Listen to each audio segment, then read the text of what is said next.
ఆకాశవాణి ప్రాంతీయ వార్తలు చదువుతున్నది బాలకృష్ణ ఎల్లప్రగడ. ముందుగా ముఖ్యాంశాలు. రాష్ట్రాన్ని గ్రీన్ హైడ్రోజన్ వ్యాలీగా మారుస్తామని ఆంధ్రప్రదేశ్ ముఖ్యమంత్రి నారా చంద్రబాబు నాయుడు వెల్లడించారు. తెలంగాణ ప్రభుత్వం సాగునీరు, విద్యారంగాలకే తొలి ప్రాధాన్యత ఇస్తోందని ముఖ్యమంత్రి రేవంత్ రెడ్డి పేర్కొన్నారు.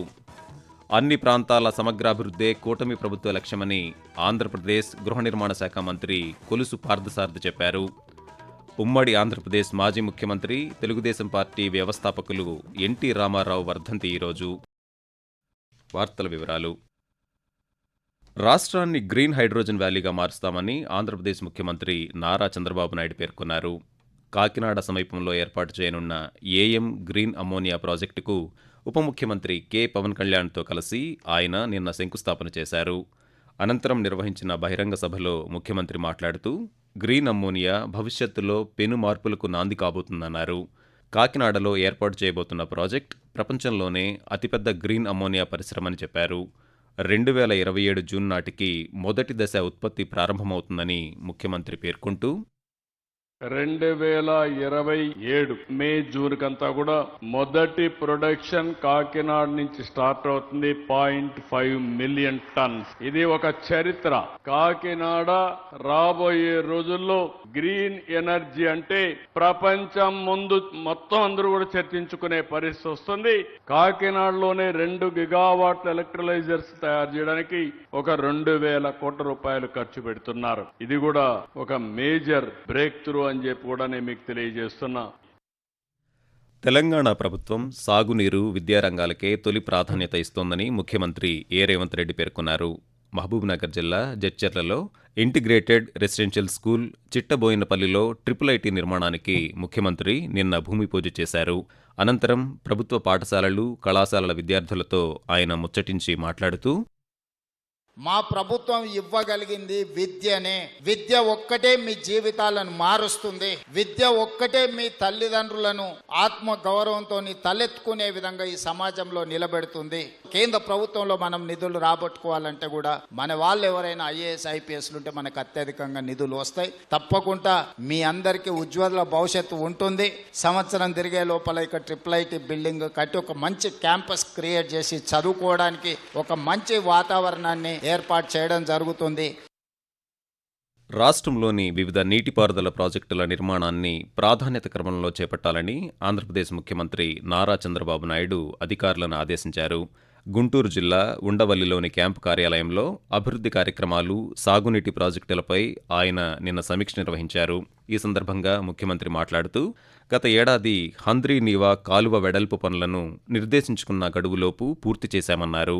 పోలవరం ప్రాజెక్టు పనులను వేగవంతం చేశామన్నారు. అదే తరహాలో 2026లో వెలిగొండ, ఉత్తరాంధ్ర ప్రాజెక్టుల నిర్మాణ పనులను పూర్తి చేయాలని స్పష్టం చేశారు.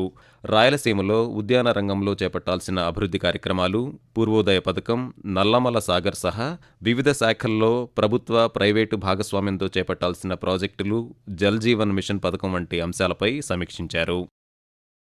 అన్ని ప్రాంతాల సమగ్రాభివృద్ధే కూటమి ప్రభుత్వ లక్ష్యమని ఆంధ్రప్రదేశ్ గృహ నిర్మాణ శాఖ మంత్రి కొలుసు పార్థసారథి అన్నారు.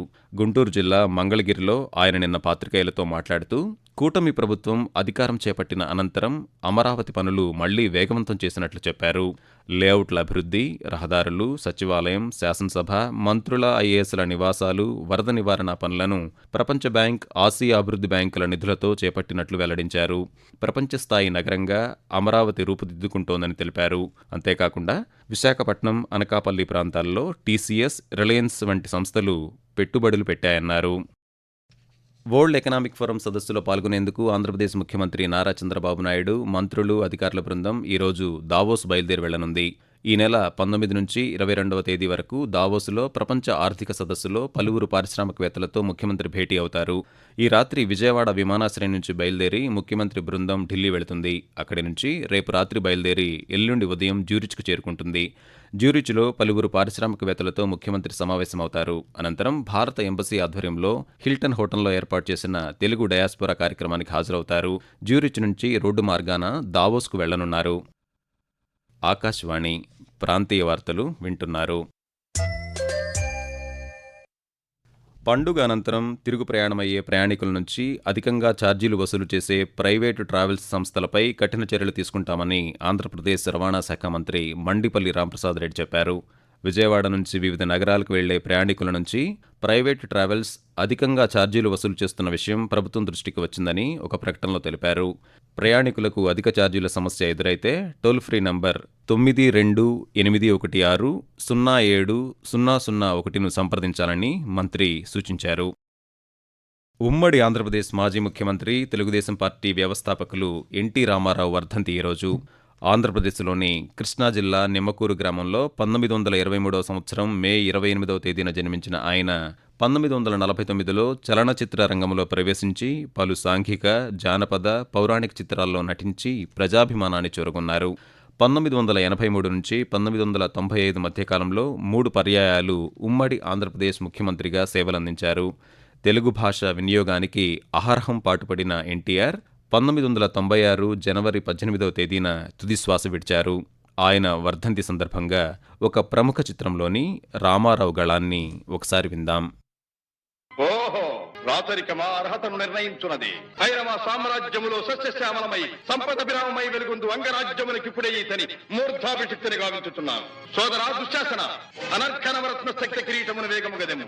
మామా గాంధార సార్వభౌమ, తురిచిన మణిమయ మండిత సువర్ణ సింహాసనమును తెప్పింపము.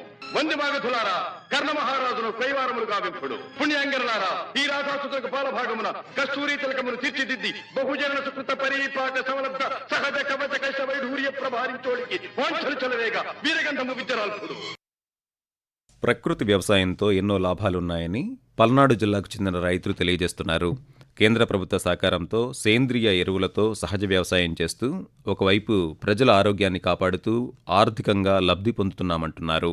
రాబోయే కాలంలో స్థిరమైన వ్యవసాయాన్ని అందించాలన్న ఉద్దేశంతోనే ఎరువులు, రసాయనాలు వాడకుండా ప్రకృతి వ్యవసాయంపైనే ప్రత్యేక దృష్టి సారిస్తున్నామని జిల్లాలోని మాదిపాడు గ్రామానికి చెందిన రైతు నరసింహారావు తెలియజేస్తూ, అధిక దిగుబడులు సాధించడానికి ఏం చేసామంటే 2021 సంవత్సరం నుంచి ప్రీ మాన్సూన్ డ్రై సోయింగ్ వేయడం జరిగింది. భూమిలో కూడా మన సూక్ష్మజీవులు వాటిని అభివృద్ధి చేయగలిగితే మనం ఈ పురుగు తెగుళ్ళని అరికట్టడంతో పాటు మొక్కకు కావాల్సినటువంటి సూక్ష్మ పోషకాలను మనం అందించవచ్చు అని మేము పిఎండిఎస్ ట్రై చేయడం జరిగింది. దీంట్లో సీరియల్స్, మిల్లెట్స్, ట్యూబర్స్ ఇలా 9 రకాల గ్రూప్స్ తో 30 రకాల విత్తనాలు వేయడం జరిగింది. మేము పిఎండిఎస్ వేసిన తర్వాత ఇంతవరకు ఎటువంటి కషాయం కూడా స్ప్రే చేయలేదు.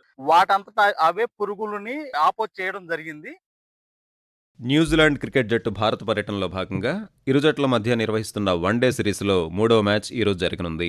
మధ్యప్రదేశ్లోని ఇండోర్లో ఉన్న హోల్కర్ స్టేడియంలో 3వ మ్యాచ్ ఈ మధ్యాహ్నం 1:30 ప్రారంభమవుతుంది. 3 మ్యాచ్ల ఈ సిరీస్లో ఇప్పటికే ఇరు జట్లు చెరొక మ్యాచ్లో విజయం సాధించడంతో 3వ మ్యాచ్ కీలకంగా మారింది. వాతావరణం.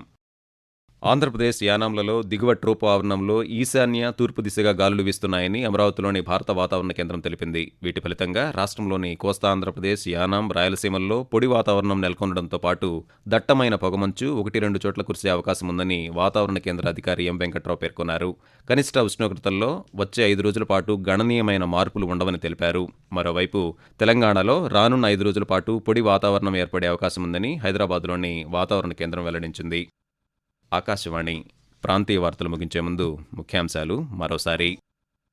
రాష్ట్రాన్ని గ్రీన్ హైడ్రోజన్ వ్యాలీగా మారుస్తామని ఆంధ్రప్రదేశ్ ముఖ్యమంత్రి నారా చంద్రబాబు నాయుడు వెల్లడించారు. తెలంగాణ ప్రభుత్వం సాగునీరు, విద్యారంగాలకే తొలి ప్రాధాన్యత ఇస్తోందని ముఖ్యమంత్రి ఏ రేవంత్ రెడ్డి పేర్కొన్నారు. అన్ని ప్రాంతాల సమగ్ర అభివృద్ధే కూటమి ప్రభుత్వ లక్ష్యమని ఆంధ్రప్రదేశ్ గృహ నిర్మాణ శాఖ మంత్రి కొలుసు పార్థసారథి చెప్పారు.